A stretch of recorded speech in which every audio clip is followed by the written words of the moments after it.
Hi guys, it's me, Mikay Sganap, 22 years old, 4 years CKD patient. Tara, samahan nyo pala ako ngayong araw.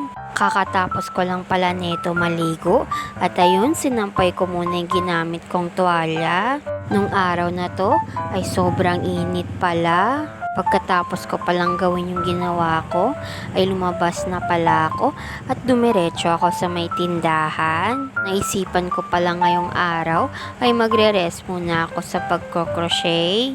Wala pa naman tayong order, kaya pahinga-pahinga muna pag may time. Sa buong araw pa lang, ginawa ko lang ay lakad dito, lakad doon, punta saan, punta dito. Nung na-board na pala ako dun sa may tindahan, ay naisipan ko na pala ditong pumunta sa bahay ng auntie ko. At ayun, tagabantay na naman tayo ng baby. At sa mga oras din pala nito, ay nagutom pala ako. Kaya pumunta muna ako sa may tindahan.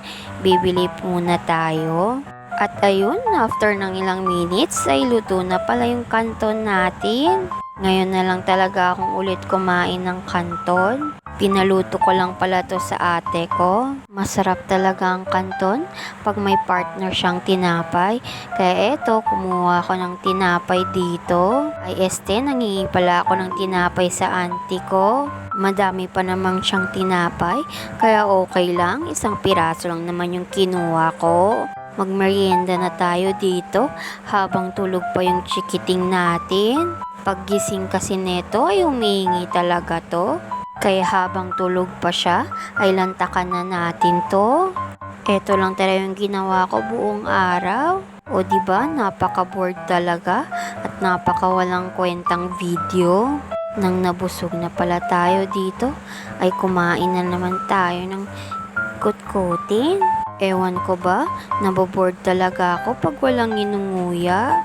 Masarap kasi talagang kumain, lalong-lalo na pag alam mong bawal. Pero kahit bawal, ayun, kinakain pa rin. Minsanan lang naman, kaya okay lang. At hindi ko naman din inubos yung buong chichirya. Nang masawa na pala ako sa chichirya, ay humiga na lang pala tayo dito.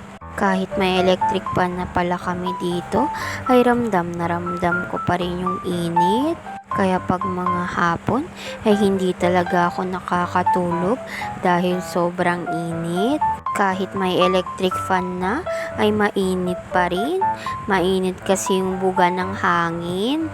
Pero etong chikiting namin, tulog na tulog talaga. Sarap na sarap talaga yung tulog niya kahit mainit. Yung mga oras na to ay sarap talagang maligo. Maligo tapos madaming ice.